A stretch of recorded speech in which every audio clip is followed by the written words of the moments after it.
Si vous devez argumenter en français, que ce soit à l'écrit ou à l'oral, je vous conseille d'utiliser ces verbes. Les verbes que nous allons voir dans cette leçon vont vous aider à exprimer vos idées avec plus de précision et de clarté. Comme d'habitude, je vous ai préparé un PDF pour que vous puissiez mieux les mémoriser et les utiliser. Vous êtes prêts? On commence avec les verbes qui vont vous aider à exprimer une opinion, une conviction. Soutenir.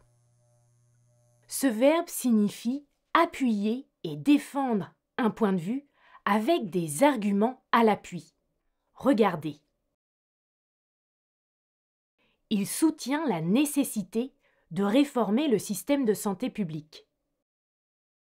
Dans cet exemple, le verbe soutenir indique que la personne défend l'idée de réformer le système de santé publique, probablement en présentant des arguments sur les inconvénients du système actuel et les avantages d'une réforme. Le maire soutient la construction d'un nouveau parc dans le quartier.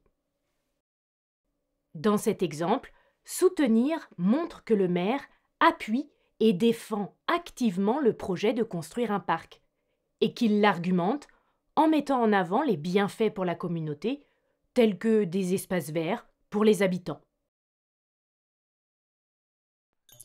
Estimer. Le verbe estimer est utilisé pour exprimer une opinion personnelle ou une évaluation, souvent basée sur des arguments ou des analyses. Elle estime que la protection de l'environnement doit être une priorité mondiale. Ici, le verbe estimer montre que la personne pense que la protection de l'environnement devrait être l'un des enjeux majeurs à l'échelle mondiale, mettant en avant la nécessité d'une action globale.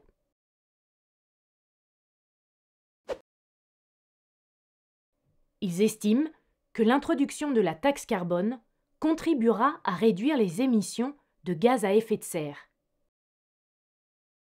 Le verbe estimer indique ici que les personnes pensent que la taxe carbone aura un effet positif sur la réduction des émissions de CO2, en se basant sur des arguments écologiques et économiques. Se prononcer. Lorsqu'une personne se prononce sur un sujet, cela signifie qu'elle prend une position nette, claire et tranchée sur un sujet et l'annonce publiquement. Elle s'est prononcée en faveur d'une politique plus écologique. Ici, la personne a pris une décision claire et a exprimé publiquement son avis. Elle est pour une politique écologique. Il s'est prononcé contre l'utilisation des pesticides dans l'agriculture. Ici, la personne a pris une position contre l'usage des pesticides, exprimant un désaccord fort et clair avec cette pratique, probablement pour des raisons environnementales ou sanitaires. Adhérer à. Le verbe adhérer à quelque chose signifie accepter et soutenir une idée en l'acceptant et en la faisant sienne. Beaucoup de citoyens adhèrent aux nouvelles mesures écologiques. Dans cet exemple, adhérer signifie que les citoyens acceptent et soutiennent activement les nouvelles mesures écologiques. Ils ne se contentent pas d'accepter passivement ces mesures, mais ils les prennent pour de bonnes idées, et cela montre qu'ils sont d'accord pour qu'elles soient mises en œuvre.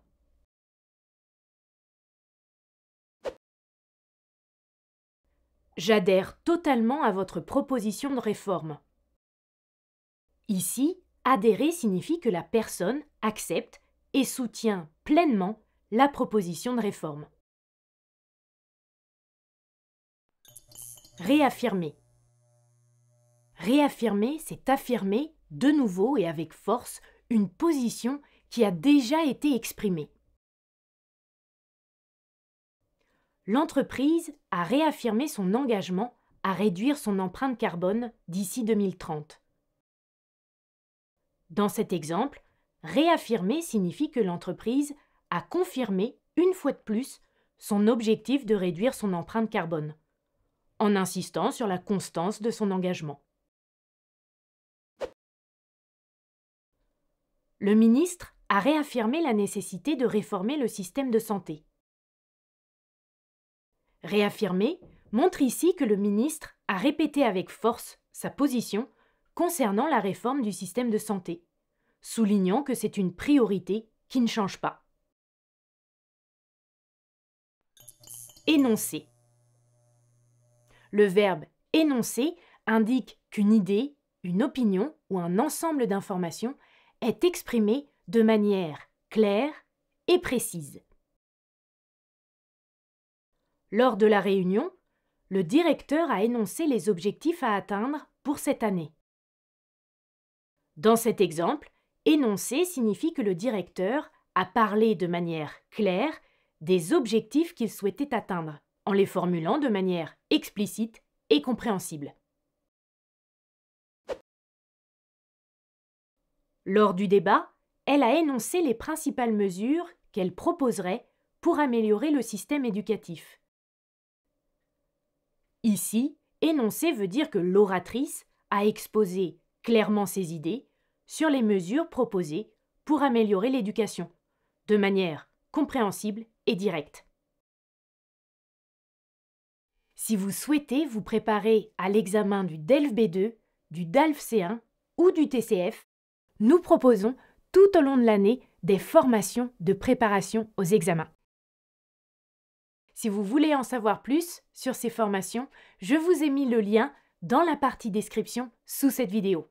Allez, on continue avec les verbes pour appuyer ou renforcer vos arguments. Ces verbes sont très utiles pour donner plus de poids à vos propos. Revendiquer. Le verbe revendiquer signifie demander ou réclamer quelque chose de manière ferme. Les travailleurs revendiquent de meilleures conditions de travail et une augmentation de salaire. Le verbe revendiquer signifie ici que les travailleurs demandent fermement de meilleures conditions de travail et une augmentation de salaire. Ils ne se contentent pas de suggérer, mais exigent ces améliorations. L'association revendique le droit à un logement décent pour toutes les familles. Le verbe revendiquer indique ici que l'association demande ou réclame de manière forte que toutes les familles aient accès à un logement décent. Elle considère ce droit comme essentiel et se bat pour qu'il soit respecté.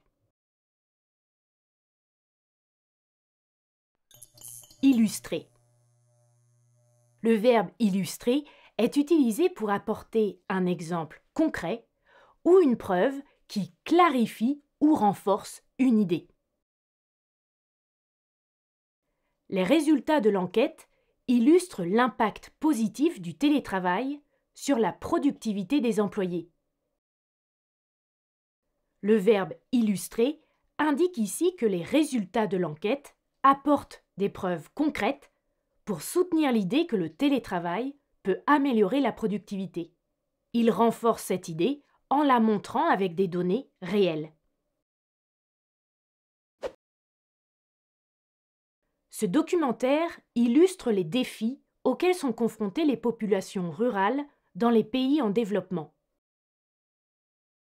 Le verbe illustrer indique ici que le documentaire montre de manière détaillée les difficultés que rencontrent les populations rurales en offrant des exemples visuels et des témoignages pour soutenir cette idée.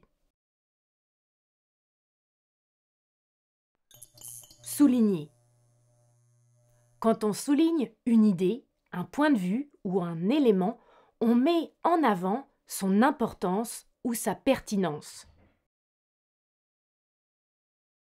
Le ministre a souligné l'urgence de mettre en place des réformes pour améliorer le système de santé. Le verbe souligner signifie ici que le ministre a insisté sur le fait qu'il est urgent de réformer le système de santé, en mettant en avant la pertinence de ces réformes pour l'avenir. Le consultant a souligné les risques d'une expansion trop rapide de l'entreprise. Dans ce cas, souligner veut dire que le consultant a attiré l'attention sur les dangers d'une expansion rapide pour alerter l'entreprise sur les problèmes potentiels. Démontrer. Démontrer est un verbe fort qui permet de montrer que quelque chose est incontestable ou vérifier par des preuves solides. Les chercheurs ont démontré l'existence d'un lien entre l'alimentation et les maladies cardiovasculaires. Dans cet exemple, démontrer signifie que les chercheurs ont prouvé avec des recherches et des données que l'alimentation a un impact direct sur les maladies cardiovasculaires. L'étude démontre que l'accès à l'éducation réduit significativement les inégalités sociales. Démontrer signifie ici que l'étude prouve clairement avec des données et des analyses que l'accès à l'éducation a un effet positif sur la réduction des inégalités sociales. Passons maintenant aux verbes qui vont vous permettre de préciser vos propos, de les rendre plus clairs et plus compréhensibles. Préciser. Le verbe préciser est utilisé pour rendre quelque chose plus clair et plus détaillé, souvent pour éviter des confusions. Le candidat a précisé qu'il avait travaillé dans plusieurs pays avant de postuler ce poste. Préciser signifie ici que le candidat a rendu plus clair et détaillé son expérience professionnelle pour éviter toute confusion sur ses qualifications. Le ministre a précisé que la réforme n'entrera en vigueur qu'après l'adoption de la nouvelle loi. Ici, préciser signifie que le ministre a clarifié un aspect spécifique de la réforme, à savoir qu'elle ne sera mise en place que lorsque la loi sera adoptée, pour éviter des malentendus.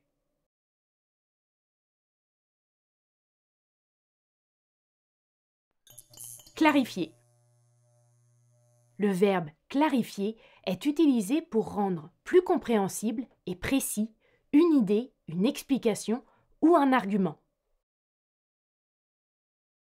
Pouvez-vous clarifier votre position sur cette question?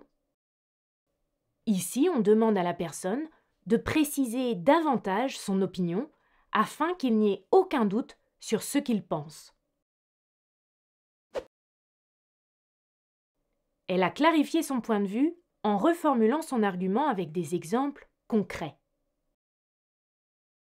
En reformulant son argument avec des exemples concrets, elle a supprimé toute ambiguïté et a permis à ses auditeurs de mieux comprendre son point de vue. Passons maintenant aux verbes qui vont vous permettre de critiquer ou de contester un argument. Ces verbes vont vous être très utiles pour remettre en question les arguments de votre interlocuteur. Dénoncer. Quand vous dénoncez quelque chose, vous mettez en lumière un problème ou une injustice, souvent pour critiquer une action ou un système. Le rapport a dénoncé les pratiques commerciales abusives de certaines entreprises.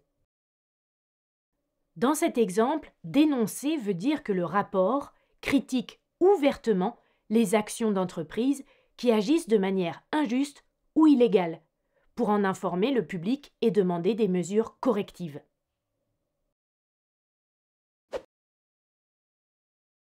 Les militants écologistes ont dénoncé la déforestation illégale dans la région amazonienne.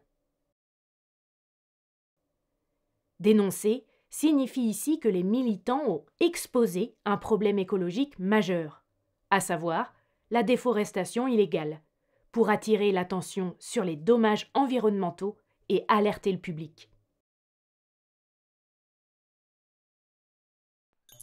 Contredire. Le verbe contredire est utilisé pour exprimer un désaccord ou mettre en évidence une erreur dans les affirmations d'une personne. Elle a contredit son collègue en affirmant que les coûts étaient sous-estimés.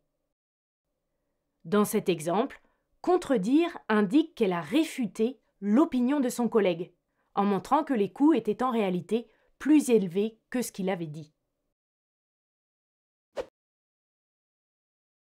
L'économiste a contredit la politique économique du gouvernement. Le verbe contredire veut dire ici que l'économiste exprime son désaccord avec la politique du gouvernement, en expliquant pourquoi il pense que cette politique ne fonctionne pas ou est erronée. Nier. Ce verbe sert à exprimer un refus catégorique de reconnaître une vérité ou une preuve présentée. Il ne faut pas nier que l'augmentation des prix a un impact sur le pouvoir d'achat des ménages. Nier, dans cet exemple, signifie qu'il est impossible de refuser de reconnaître une réalité évidente, à savoir que l'augmentation des prix affecte bien les finances des familles.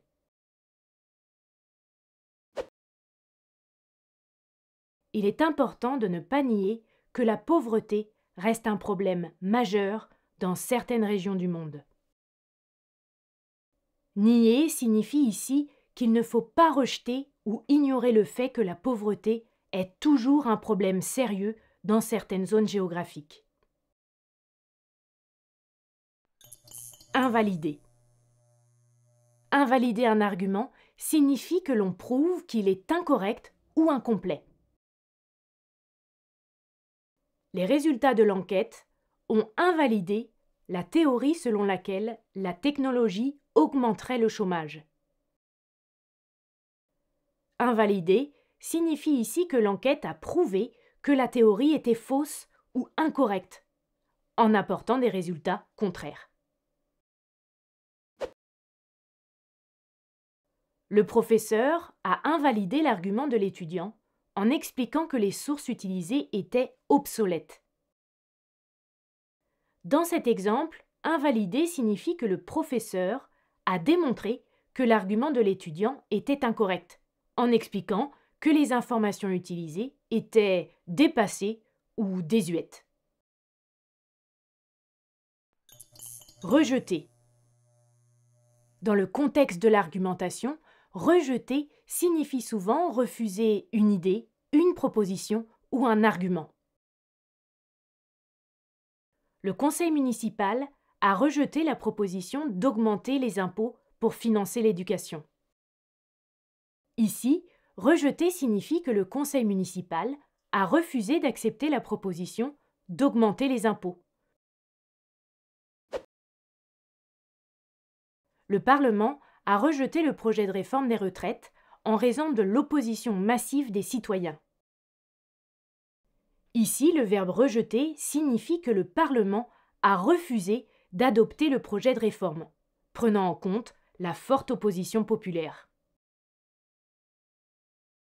Et enfin, terminons avec les verbes qui vont vous permettre d'influencer une personne et de convaincre votre interlocuteur.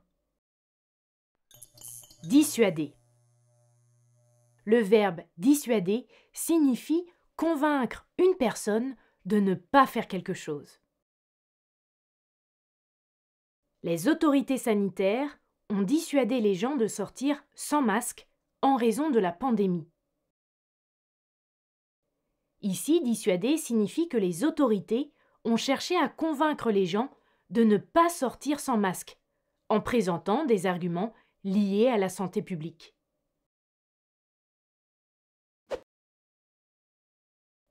Les campagnes de prévention routière cherchent à dissuader les conducteurs de prendre le volant sous l'influence de l'alcool. Cette phrase signifie que les campagnes ont pour objectif de convaincre les conducteurs de ne pas conduire en état d'ivresse, en mettant en avant les dangers et les conséquences légales. Inciter.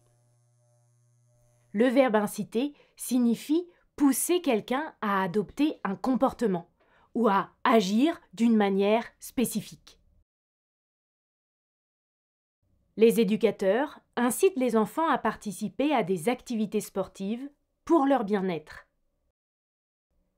Inciter, ici, signifie que les éducateurs encouragent les enfants à s'engager dans des activités physiques en expliquant les avantages de l'exercice pour la santé. Les campagnes de sensibilisation incitent les citoyens à recycler davantage pour protéger la planète. Inciter dans cet exemple signifie que les campagnes cherchent à pousser les citoyens à recycler, en mettant en avant l'importance de cette action pour la protection de l'environnement. Encourager. Encourager quelqu'un, c'est motiver quelqu'un à adopter une attitude positive et à persévérer. Le gouvernement encourage les citoyens à participer aux élections pour exercer leur droit de vote. Encourager signifie ici que le gouvernement pousse les citoyens à participer activement à la vie démocratique en votant.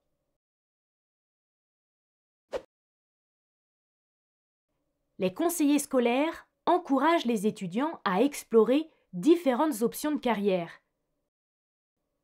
Encourager, dans cet exemple, signifie que les conseillers motivent les étudiants à envisager divers parcours professionnels pour les aider à prendre une décision éclairée sur leur avenir.